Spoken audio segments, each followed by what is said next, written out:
blinded me with science. She blinded me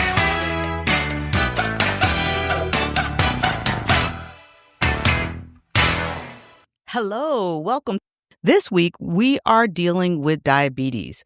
This topic is about how to actually conquer diabetes.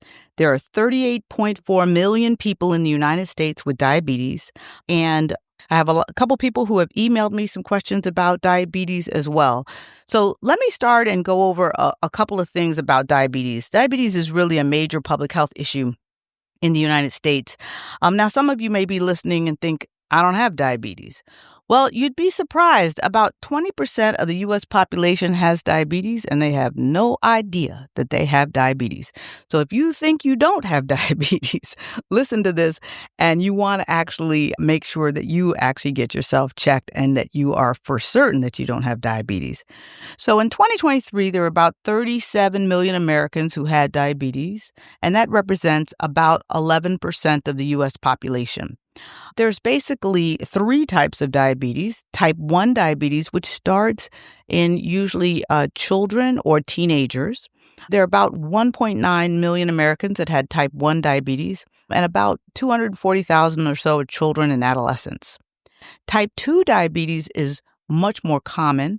About 35 million Americans have that, and is often related to your diet and obesity and aging, etc. The third type is gestational diabetes, and that is often diagnosed when a woman is pregnant and they get a glucose tolerance test, which they have to sort of drink some glucose and see how their body actually responds to that testing. Some women who don't do well with that testing go on to have gestational diabetes, and later in life, they have an increased likelihood of having type 2 diabetes. So when we actually take a look at this, about 14.7% of African Americans have diabetes, and about 12.5% of Hispanic Americans have diabetes. And Native Americans is actually even higher. It can be as high as 20% or so. We spend about $327 billion on healthcare costs related to diabetes. So this is a really, really important an important disease for us to get a handle on. And if you look at our hospitals, about 10% of our hospitalizations are associated with diabetes. So with diabetes, you're more likely to have cardiovascular disease. You're twice as likely to have heart disease or a stroke. It's also the leading cause of kidney failure. And it also causes a lot of eye complaints and can lead to glaucoma and blindness. So how would you actually know whether or not you have diabetes? It is something that is normally very silent. So one of the main detectors is that you actually get your hemoglobin A1C checked. So I'm going to repeat that. Hemoglobin A1C is the name of the blood test. Every adult in America should get their hemoglobin A1C checked and should know what it is. If your hemoglobin A1C is less than 5.7 minus 4.6, I know what mine is, then you're considered to be in range.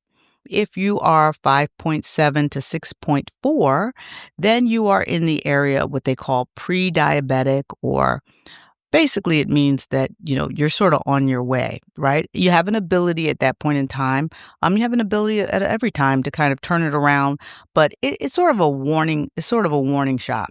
When you are above 6.4, and particularly significantly above 6.4, then you are in the diabetic range and you are more likely to have complications associated with diabetes. So it is really, really important to get your hemoglobin A1C checked and to actually really know what that actually is. So what are some of the things that are important? And I'll go into some things around lifestyle changes and things that make a difference. If you feel like you've been struggling with this, or if your doctor has told you that you're pre-diabetic, alrighty. So we've gone over sort of type 1 and type 2 diabetes as far as when they occur during childhood or adolescence, and as far as why they occur. So type 1 diabetes, which occurs in children, is really an autoimmune disease. So it is a disease where the immune system really attacks the cells that are actually producing insulin. So in your pancreas, the beta cells are the cells that are producing insulin, and you have an autoimmune disease that attacks those cells. So that is why they actually require usually lifelong insulin therapy and careful monitoring of the glucose. This different from type 2 diabetes, which is adult onset diabetes, which is more of an insulin resistance.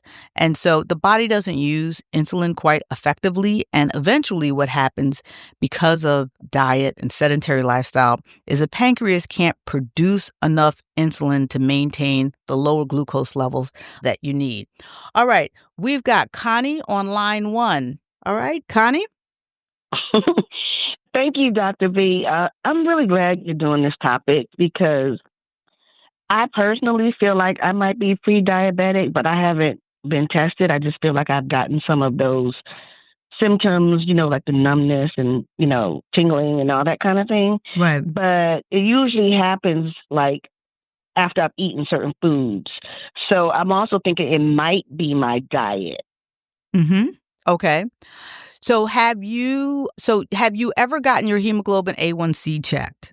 I've never asked for it in that way. Okay. I don't know. Do they not just automatically do it with your blood test or whatever? Sometimes they do, sometimes they don't. What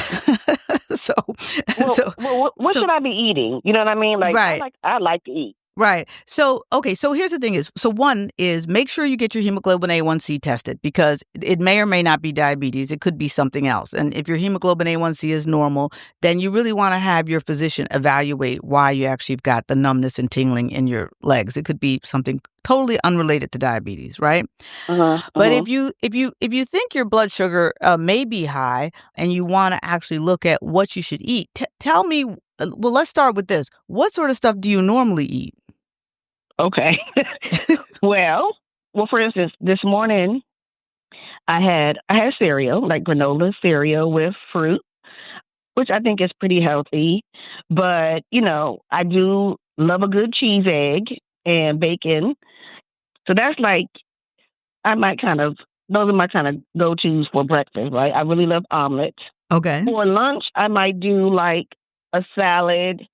Or like today is a Friday, certain Fridays I might do pizza for lunch. Mm-hmm. I'm just a cheese lover, so you can just think like anything with cheese in it in my diet I like. Right. I love seafood and I love Italian food.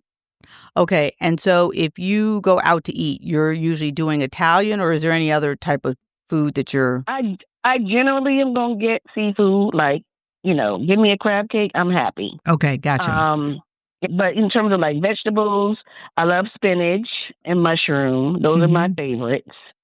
And I'm trying to cut down on carbs, but I'd be hungry afterwards. Right. So, okay. So a couple things. One is that for every food, so there's a thing called a glycemic index, right? And so what the glycemic index is for foods that you eat, it actually measures how much does this actually increase your blood sugar, right? Mm-hmm. So when you actually look at your foods, you can compare them by, glycemic index. So there's books, there's catalogs, right? Like of comparing one thing to another thing, right? So this ranking system is really, really good for foods that actually contain carbohydrates. So the glycemic index, it goes from 0 to 100. And you really want to try to eat foods that have a glycemic index of like 55 or less, right? Because there'll be a slower kind of gradual sort of increase in your blood sugar, right? As an example, with the stuff that you talked about, cereal, right? The glycemic index books, and you can just Google glycemic index, a complete handbook to glycemic index. And you can actually look at your cereals and see which cereals have a lower glycemic index. Okay. Same thing with fruit, right? Certain fruits, grapes, for instance, have a high glycemic index. Apples and bananas have a lower glycemic index, right? So you can kind of compare, so you can pick things that have a lower glycemic index. Pizza, I love pizza myself. Honestly, I try to order pizza with a cauliflower crust or a whole wheat crust, because that will also make a difference. If you eat rice, the difference between brown rice and white rice, one has a glycemic index of almost 80 or 90. Brown rice has a glycemic index of 50 to 55. So I tell people, get the glycemic index handbook so that you can actually really compare what is going on with your foods. The other thing is you can get a continuous glucose monitor that you put on your, you've seen diabetics with this on their arm, and they put their phone up to their arm. Have you seen that? Not really. Yeah, so it's a little thing, and it kind of goes subcutaneous, and you put it on, and then you just put your phone up. And so as you eat things and you do things during the day, you can see it continuously monitors your glucose. So you can see actually what's actually happening. Is your blood sugar going up or down, and how is it impacted by the things that you're eating? There's a lot of things that have hidden sugars in them, and cereal is one of them. Fruits is another. Fruit juices are very high. Rice, white rice, particularly white rice, salad dressings, and smoothies that are made out of, people think they're eating healthy because they're eating a smoothie, but smoothies. Yeah, I love smoothies. Yes. So if you have smoothies and you're making them with grapes and pineapple, and you wouldn't eat that many grapes and pineapples as they blended into that smoothie. Right. So I tell people, make sure that you get smoothies where they're a little bit more, you have more spinach, maybe some avocado, maybe some cashews, things like that. Again, with a lower glycemic index, because that's really, really important. Right. So I think if you get that handbook, one, get your hemoglobin A1C check to make sure that the symptoms you're experiencing are really what you think it is, because it could be something else. And then get the glycemic index handbook, and you can look up all sorts of foods. And, where do you get that from? Oh, well, you can get it's there on Amazon. If you just go to Amazon and you just Google, you go to Amazon, you put in the search criteria glycemic index handbooks. They come up. They're anywhere from $10 to $20. They have some of them laminated posters. But I tell people, try to get the one that is most complete and has 4,000 different foods in them. And they'll also have different, if you go out to eat, different fast foods. They'll have the glycemic index of things that you order at a restaurant. So you can kind of figure out, beforehand, what do I want to order when I actually get to this restaurant?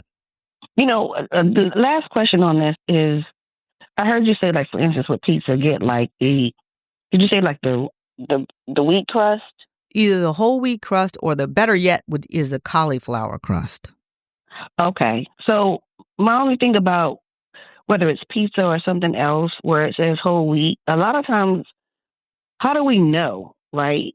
That's what it really is, because a lot of times things are marketed a certain way, but then you find out that it's not even, because you think you're doing good, right? Even with the cereals, or it'll say whole wheat, but then I saw a report that says that it may not be as healthy as you think it is, and it's just marketing. Yeah, so that's really true. You're actually making me think of something. I actually have a cauliflower pizza crust that you can make at home. And what I'll do is, give me a couple days. I'm gonna put the recipe up on my website, on my Ask Dr. V website. But there are recipes for cauliflower pizza crust, so you can make your own pizza crust at home, and then exactly what has been put in it, right? Because it is really important. I know sometimes it's a lot to cook, but it really is important that we actually know what's in our foods. And when you do, the marketing on food is ridiculous. You have to kind of read the nutrition label, and the nutrition label will give you the percentage of carbohydrate grams, and it'll also give you the fiber. So you can figure out what are the net carbohydrates. So the net carbohydrates on a food label, or when you take the carbohydrate grams and you minus the fiber, right? And that'll give you what the net carbs are. So if you have 24 grams of carbohydrate, 2 grams of fiber, then you have 22 grams of carbohydrates. And you can kind of compare it like that, looking at the nutritional labels. But it is, it's confusing by design. Sounds like a lot of work, but I guess I'm worth it. Yes, exactly. You are worth it. All right. Thanks for your question. I hope that was helpful. It was. And when is it going to be on your website? I'm going to try to get it up on my website within the week, and that is going to be the cauliflower pizza crust. I'm actually working on a cookbook too, because I think there's a lot of things that I love to eat, that I personally love to eat, and it's like, how do we actually make these things healthier so that we can actually still enjoy what we normally eat? I love that. What's your website again? Our website is askdrv.us, askdrv.us. All righty. I wanted to go to a couple of questions that I received by email that people sort of asked me. So one person asked, why is it that diabetes causes so many complications around heart disease, amputations, etc.? So one of the things that happens with diabetes is it causes clogging of your arteries at very, very small vessels. So at your small vessels, it actually causes clogging of your arteries, and it doesn't matter whether or not it's in your brain or in your heart or in your legs or in your arms or where it is. So that is why you get the increased incidence of heart disease. It's the clogging of the vessels. All right, we've got a call on line 1, Dwalicia. Hi, doctor. My name is Walicia Lee. Thank you for taking my call. Appreciate that. So I'm listening to your information that you provided to the previous caller, and I actually went and pulled up my blood work that I just got done, and I was trying to look at the numbers that you indicated because it did say that I was pre-diabetic. So I'm trying to make some changes where I need to make them. But what did you indicate we should be looking at? So as far as the range for your hemoglobin A1C, or as far as your diet, or tell me what your so first of all, did you know before today that you were pre-diabetic? I think they told me this maybe last year or something, and then so I asked about my numbers previously for now, whether or not they change. And I think, my doctor didn't break it down thoroughly for me. Right. So I said I was going to try to go to a nutritionist to see if I can get more information. Yes. Yes. Okay. So you think you've been pre-diabetic for about a year? Yeah, maybe for a year or two. Okay. And do you know from last year to this year whether or not your number went down or up or where you're at? So I'm looking at my reports right now. Which number, where should I be looking? Like this report should I be like, I'm looking at the lipid panel. I'm looking at, should I look at the glucose? Yeah. So when you actually, okay, good question. So when you actually look at just your glucose, that's just a one-time spot glucose. That's really not, I mean, it's helpful, but it's not very helpful. Your hemoglobin A1C, they don't spell out hemoglobin on the lab test. So usually it'll say HgA1C. Right? So, and sometimes they'll spell it out, but it's your hemoglobin A1C. And what that does is that does a look back. So that looks back over 3 months, right? So, so you can't, for instance, you can't eat healthy for 3 or 4 days, go get that blood test and think you've changed something, right? Right. Right. It tells you what you've been doing for the last 3 to 4 months. That is why that is a better test. So do you see your Hg or hemoglobin A1C on your lab test? Okay. I see I see. Okay, you say MHC? No, A1C. It's hemoglobin A1C. It'll say Hg or it'll say HEMG.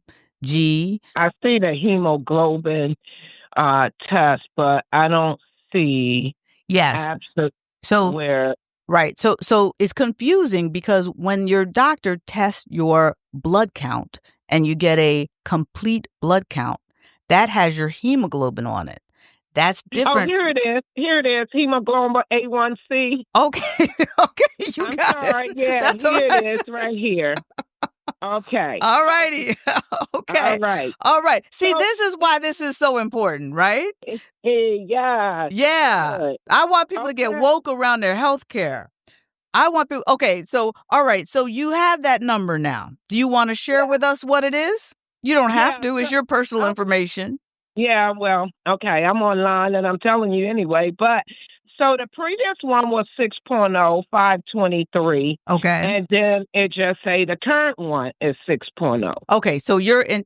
Okay. All righty. So you were a 6 this year and you were a 6 last year. Okay.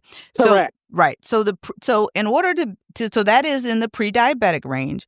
So to get below the pre-diabetic range, you're trying to get below 5.7 or so, right? Ideally, if you could even get below 5, you'd be in a really good range, right? Okay. So so is your question about how to do that?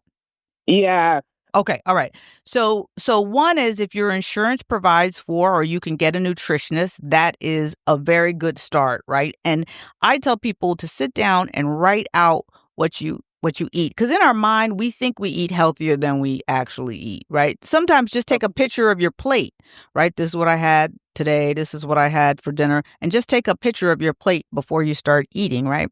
And so you want to Okay. sit down with a nutritionist. I would also recommend that you get the glycemic index book that I was talking to Okay. the other caller about, right? So you can look at where can you switch out things because usually it's really it's not major changes. It can really be minor changes that really make a difference. I had someone that I was working with, and he said, he really liked beer, and beer is has a lot of glucose carbohydrates in it. So I said, well, then get rid of the potatoes and the French fries and the bread, right? And so he did that and he kept his beer. So, there might be one thing that you really like and you want to keep Okay. that, right? Oh, So don't try okay. don't try to be, draconian about it. You know what I mean? So, if there's one thing I really like this, like I really like rice as an example for myself. Okay. I'm a big rice eater. So what I did was I switched out brown rice and I couldn't even tell the difference. Okay. Right. So, all right. And then when you do that, then you're going to do that for 3 months. And then, right around Christmas time or right around Thanksgiving time, get your hemoglobin A1C checked again to see whether or not it actually really worked. And then call me back and let me know. That I will do. Okay. Thank I you want so to. much. I appreciate that information. All righty. Thank you. I have a question that was emailed into me.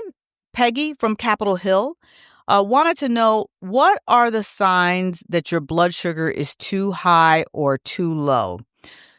Very good question. So, when your blood sugar is too high, you'll often have symptoms like you may urinate more frequently. You might think that you have a urinary tract infection. In fact, a lot of times when people come to the emergency department to see us, they think that they have a urinary tract infection. And then we check their blood sugar and we realize that their blood sugar is very high.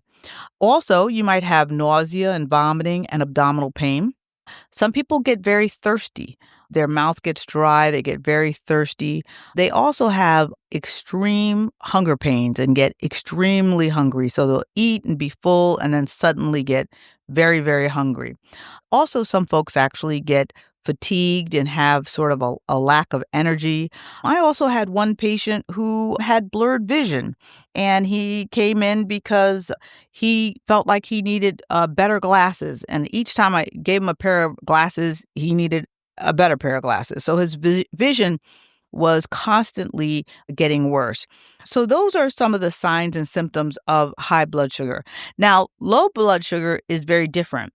Low blood sugar, which sometimes happens if people get too much insulin or too much medication for diabetes. In that situation, people get sweaty, they get shaky, they can have a seizure, they can go into a coma.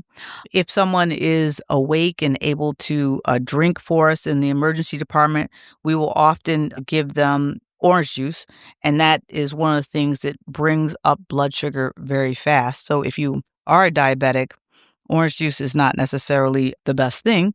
So, but that is what we do for folks that have a very low blood sugar if they're able to actually drink for us. All righty. Thank you for the question.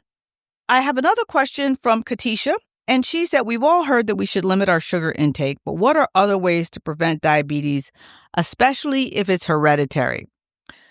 So let me actually talk about the concept of diabetes being hereditary. So, certainly there is some evidence that diabetes type 1, the autoimmune type that shows up in children or adolescents, that is or can be hereditary. Now, often when people talk about diabetes, they're often talking about type 2 diabetes, which starts as an adult. That is not necessarily as hereditary. A lot of times we call things hereditary, but we have to realize that we eat with our family, and often we all eat the same thing. We have very, very similar, your eating habits kind of come from your family. So sometimes people will say, well, this runs in my family, or I think it's hereditary. And really what's going on is that everybody's really kind of just eating the same. But the way to actually prevent it, in addition to the glycemic index that we talked about in the handbook, is to also get the continuous glucose monitoring.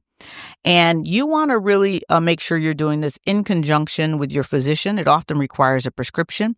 It is a subcutaneous little thing that you slap on the back of your arm, and that actually allows you to really monitor your glucose minute to minute. And it gives you an awareness of actually what things are making a difference. I know there's a lot of talk when we talk about diabetes, there's a lot of talk about diet, but I want to make sure that people don't forget about exercising. And exercising doesn't have to be going to the gym. You don't have to run a marathon or anything. Just do 20 minutes of walking a day. Take the steps at work rather than taking the elevator. Just do little things. Little things really, really do really make a difference. And so I think that's very important. One person sent me in an email question.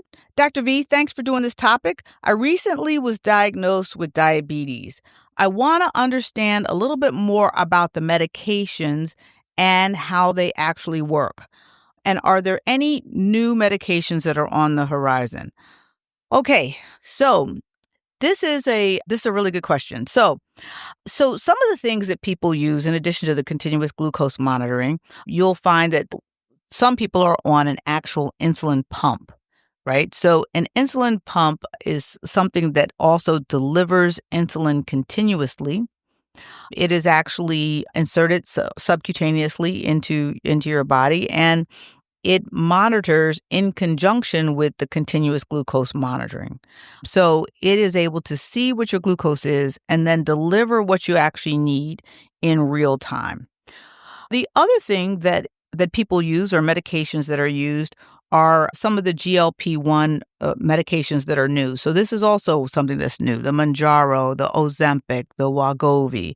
And these medications enhance insulin secretion, and it inhibits the release of a thing called glucagon, and glucagon increases your glucose level. And it kind of promotes you in feeling like you're full, right? And it's being used right now for folks that have an elevated hemoglobin A1C, being used to sort of help with glucose control. So some of the things that are on the horizon, there's a thing called an artificial pancreas that is being tested. And this really combined, again, it's used with the continuous glucose monitoring. And it uses algorithms to automatically adjust insulin delivery based upon what your actual glucose level is. So you may hear of people talking in the future about an artificial pancreas. There's also a thing called SGLT2 inhibitors. These drugs lower your blood glucose by preventing glucose resorption in the kidneys. And what this does is this actually leads to more glucose being excreted in your urine so that it is not sort of running around in your blood system. This is also something that is currently being tested, and it's kind of like a new therapy. We're also seeing immunotherapy, which is research to actually target the autoimmune response that occurs in type 1 diabetes and helps improve the beta cell function, the cells that actually secrete insulin in both type 1 and type 2. Lastly, there is gene editing. And this is similar to the research that is being done with the CRISPR technology that has actually led to a lot of really amazing results with sickle cell patients. So gene editing is also being explored to correct genetic defects so that the stem cells that actually produce the beta cells in your pancreas will actually produce better beta cells and you'll actually get more insulin production. So these are all sort of things that are on the horizon. I tell people, if you've been diagnosed with diabetes, you want to, just start off with some of the traditional medications and work with your primary care provider to actually start with some of the regular medications that are out there that are sort of first line therapy. All righty. I've got a question from Margaret in Silver Spring. And she actually said that she just had, she's currently pregnant and she had a glucose tolerance test and she failed it and she did not do well on it. And she wants to know what she should do and what are the implications for her child. All right. So a couple of things. Not everyone who fails a glucose tolerance test goes on to develop diabetes, but it certainly is a significant indicator and risk factor. One thing is that your OBGYN should be having a conversation with you about gestational diabetes. The impact of the child on gestational diabetes is that patients that are pregnant with gestational diabetes will have a larger baby. They will have a baby of a larger weight. You can also get certain complications related to gestational diabetes. So if you have failed your glucose tolerance test, and this is a test that you take when you're pregnant, they ask you to actually, drink some glucose, literally. And then what they do is they actually check how did you do with your blood sugar after that. So typically what happens is after pregnancy, usually the problems with the diabetes will resolve. But what we have found is that later in life, 50% of the people who had gestational diabetes will go on to have type 2 diabetes.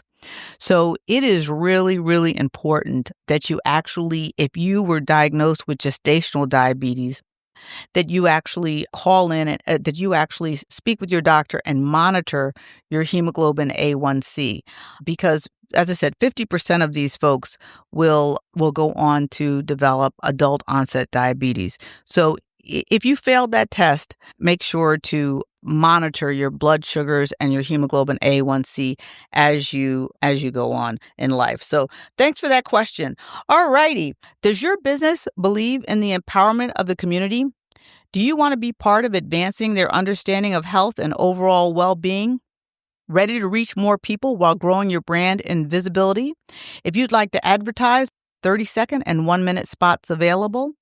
Email our team at info@askdrv.us. That's info@askdrv.us. And find out how you can advertise today. We'd love to see how we can work together and reach and empower more people. All righty. Jared from Harrisburg, this is an email question. He said, life as a diabetic is really hard. I currently need insulin 3 times a day. Is there any way for me to be weaned off of this? Jared, this is actually a really good question. So a lot of people get on insulin and sort of really believe that it is for life, but it doesn't really have to be. But it does require a lot of work. So one is, if your goal is to get off insulin, you really want to do this in conjunction with your physician. Because whatever you're going to begin to do, you want to make sure that you're getting his or her medical advice about the things that you're doing. So in general, if you want to actually get weaned off of insulin, you would first need to actually sit down, have a conversation with your physician, and get a nutritionist. You also want to make sure that you are checking your blood sugar. Continuous glucose monitoring would be the best, but your physician can tell you how frequently you actually need to check your blood sugar if you're going to do this. When you actually go to try to get weaned over time, and it does take time because you're adjusting your lifestyle significantly. So when you actually do this, your physician may want to see you in his office more regularly. They may want to monitor your glucose and your hemoglobin A1C more frequently, but it is possible. One of the things that I think is important is you really want to look at not only your diet and your exercise, but anything else that a nutritionist actually thinks would actually make a difference for you. Some people actually use what we call intermittent fasting, where they take all 3 meals during an 8-hour period of day. So maybe it's 10 a.m. to 6 p.m., and they eat breakfast, lunch, and dinner between 10 a.m. and 6 p.m. so that it kind of gives their pancreas a rest for the remainder of the 24 hours. So those sorts of techniques actually can make a difference. But again, you want to actually make sure that you're designing this specifically for you and your profile. It makes a difference how much insulin you're on. There's different types of insulin. There's regular short-acting insulin. There is long-acting insulin. People take insulin 1 time a day, 2 times a day, 3 times a day. So you've got to really design a program that is specifically for you. I think that between the intermittent fasting, changing and lowering the glycemic index of the foods that you eat, plus exercising, there are a fair number of people that can actually get off insulin. And what is important is once you get off insulin, you've really got to be careful about the triggers. I'm just thinking about a couple of patients that I actually worked with. I had one patient, he actually went to the ICU because his blood sugar was over 800. So normally your blood sugar should be about 100, 120. He was on insulin 3 times a day. We were able to actually work with him and actually get him off insulin. And he did have to convert over to the pills. So there are diabetic pills like metformin, glucophage to lower your blood sugar. So he was on the oral hypoglycemics. Did very, very well on the oral hypoglycemics, I would say for about a year or so. And then what happened was Thanksgiving and Christmas came. And that was really a trigger for him.